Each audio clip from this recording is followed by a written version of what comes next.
সাথী, সুইটি আর রাজীব চৌধুরী সবাই স্বার্থপর। চৌধুরী যেমন সওদাগর পরিবারের সাথে পূর্ব শত্রুতার প্রতিশোধ নেয়ার জন্য আমাকে সৈয়দ বাড়ির সন্তান হিসেবে দত্তক নিয়েছে, তেমনি সুইটি তার বাবাকে অন্ধ করে দেওয়ার প্রতিশোধ নেয়ার স্বার্থে আমাকে ভালোবেসেছে। আর সাথী তার বাবার অপমানের প্রতিশোধ নেয়ার জন্য আমাকে মন প্রাণ উজাড় করে ভালোবেসেছে। আমি কারো প্রতিশোধের হাতিয়ার হতে চাই না। কিন্তু এই কথা তো সত্য, সৈয়দ বাড়ির সবাই তোরে নিয়ে অনেক স্বপ্ন দেখছে। স্বপ্ন তো আমিও দেখেছি, কিন্তু তাই বলে খুন খারাপি? 25 বছর সৈয়দ বাড়িতে কোনো ছেলে সন্তান না থাকায় খুন খারাপি হয়নি। আর তাই আমি চলে গেলে কোনো খুন খারাপেরও দরকার হবে না। তার মানে তুই চিরদিনের জন্য সৈয়দ বাড়ি ছেড়ে চলে যেতেছস? আরে না, আজকের দিনে মারামারি হবে, তাই শুধু এই একটা দিন আমরা অন্য কোথাও কাটাবো, তারপর আবার ব্যাক টু দ্য প্যাভিলিয়ন, মানে সৈয়দ বাড়িতেই ফিরে আসবো। আমি জানি ফিরে আসার পর সৈয়দ বাড়ির সবাই আমাকে ভীতু কাপুরুষ বলে অপমান করবে, তাতে আমার কোনো দুঃখ থাকবে না, কারণ অন্তত এই একটা দিন সওদাগর পরিবারের কাছে পরাজিত পরিবার হিসেবে সৈয়দ বাড়ির সবাই ভালো থাকবে, আর তাতেই আমি খুশি। বাহ, এখন চলো। আকাশ আরে এইদিকে। বাতাস।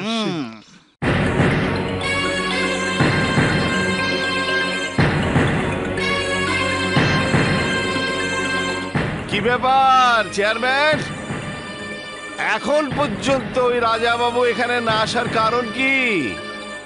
আমাদের ভয় কি ওর হার্ট অ্যাটাক করেছে, না কাপুরুষের মতো পালিয়ে গেছে? আমার তো মনে হচ্ছে এখনো যখন আসেনি তখন পরাজয়টা হয়তো মেনে নিয়েছে।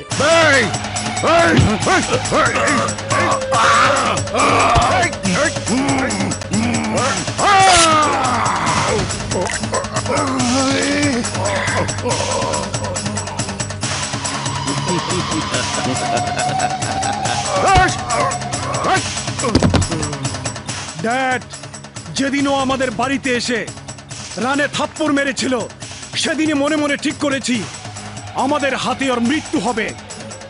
তাই যাও ভাইজান, ওকে ধরে নিয়ে এসো। এই চল সবাই। দাঁড়া আকরাম, দাঁড়া।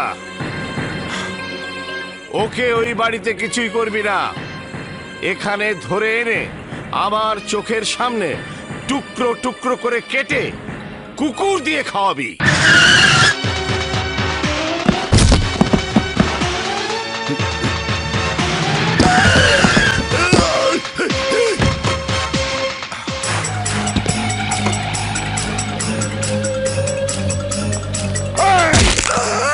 অনেক সাহস তোর, তাই রাজা বাবুকে আমাদের বাড়িতে নিয়ে গিয়ে আমার চোখের সামনে তাকে রানে থাপ্পড় মারতে বলেছিলি।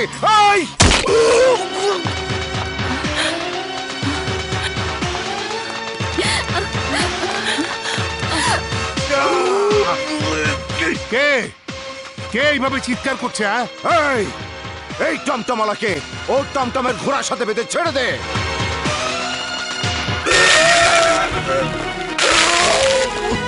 কার এত বড় সাহস এখানে সে সন্ত্রাস করছে?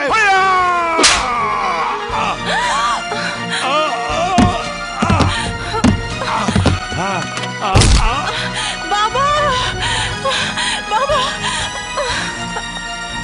এটা কিন্তু খুব বেশি বাড়াবাড়ি হচ্ছে। এই, তুই সেদিন বলেছিলি তোর ছেলে মরে গেছে, তাতে কি? এই বাড়ির ছেলে আসবে, কিন্তু কোথায় সে? আমাদের ভয় কি সামনে আসতে সাহস পাচ্ছে না? ডেকে নিয়ে আয়। বাঘ যখন শিকার ধরার নিশানা করে তখন জঙ্গলে সে নিশ্চুপ হয়ে যায়। তার মানে এই নয় যে সেই ভয়ে চুপ মেরে গেছে। একটু অপেক্ষা কর, রাজা বাবু আসবে। এই, তাহলে আসতে বল। এই,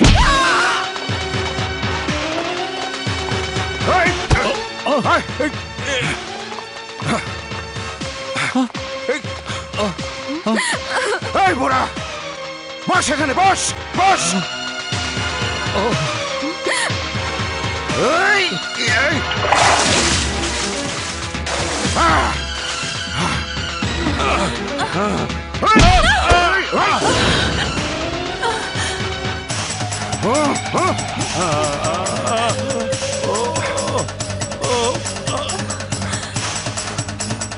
বস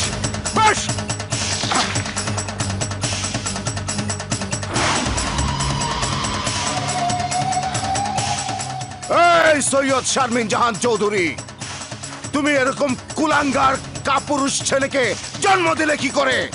থু তোমাকে, থু! বৈধভাবে সন্তান জন্ম দিয়েছো নাকি অবৈধভাবে? এই, অবৈধভাবে কাপুরুষ সন্তান জন্ম দিয়েছো, সেই কথা স্বীকার করে আমার পায়ে ধরে তোমাকে ক্ষমা চাইতে হবে, নইলে এদের সবাইকে পরপারে পাঠিয়ে দেব। তাই বলছি, ঘর থেকে বেরিয়ে এসে স্বীকার করো তুমি একটা নষ্টা মহিলা। তুমি বাহিরে আসবে না আমি ভেতরে যাব?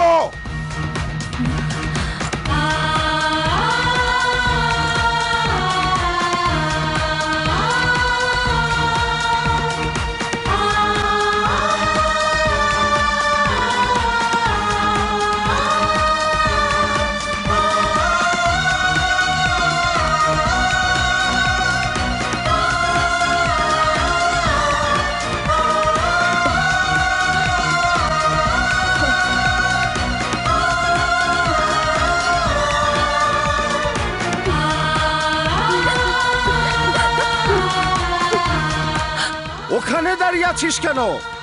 আমার সামনে এসে আমার পা ধরে ক্ষমা চা, নইলে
ভাইয়া, রাজা বাবু, ভাইয়া।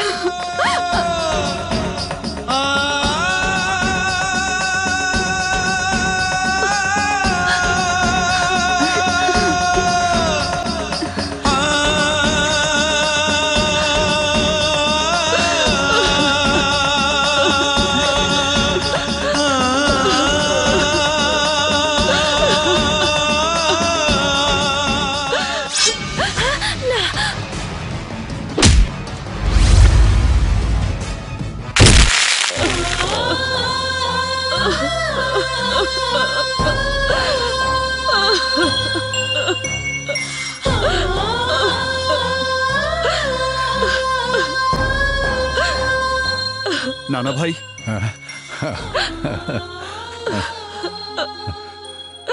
সবাইকে নিয়ে ভেতরে যান। আচ্ছা আচ্ছা, এসো এসো, যাও। চলো।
সাবধান, এই হাত শুধু এক পরিবারের প্রয়োজনে ওদের উপর ব্যবহার করেছি, আর এখন বাবুনগরের হাজারো পরিবারের প্রয়োজনে ব্যবহার করলে পরিণাম কি হতে পারে বুঝে নে। এই, তুই আমাকে স্বীকার করবি? তুই? ফুহ! আরে কুকুর কখনো বাঘ শিকার করতে পারে না। এই পৃথিবীতে কে কখন জন্ম নেবে আর কে কখন মারা যাবে তার প্রতিটি হিসাব ওই উপরওয়ালার হাতে, তোর মতো শয়তানের হাতে না। এই বাবুনগরের ইতিহাসের পাতা উল্টে দেখ। এই এলাকার মা বাপ আমি, এই আসলাম সওদাগর। মা বাপ ঠিকই, তবে অবৈধ সন্তানের। শোন, ইতিহাস সৃষ্টিকারী কখনো জানান দিয়ে কিছু করে না, বুকের সাহস থেকে তার জন্ম নেয়। আমার মতো আসবে, দাঁড়াবে, শুরু করবে, তারপর ইতিহাস রচনা করে ফিরে যাবে। মনে রাখিস, আমার এই হাত আজ শুধু রক্ষা করার জন্য উঠেছে। যদি ধ্বংস করার জন্য ওঠে তাহলে তুই সহ তোর ছেলেরা, এমনকি তোর পুরো বংশকে আমি নির্বংশ করে দেব। এতদিন তোদের ভয়ে বাবুনগরে কোনো ছেলে সন্তান জন্ম নেয়নি, আর এখন থেকে তোদের বংশে কোনো ছেলে সন্তান জন্ম দিতে চাইলে আমার ভয়ে তোদের বুক থরথর করে কেঁপে উঠবে। আমার মা বাবার কসম খেয়ে বলছি, আজ থেকে আমার পরিবার সহ এই বাবুনগরের আমিই রক্ষক। আজকের পর থেকে এই বাবুনগরে আর কোনো লাশ পড়বে না, আর এটাই রাজা বাবুর হুকুম।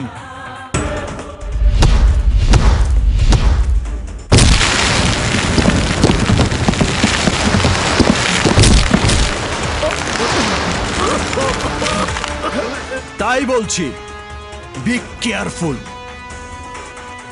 No commitment, no appointment, only punishment. আমার মধ্যে ঘুমিয়ে থাকা হিংস্র বাঘকে কখনো জাগানোর চেষ্টা করিস না, কারণ খোদা ছাড়া কোনো শক্তির কাছে হই না কাবু। তাই আমি রাজা বাবু।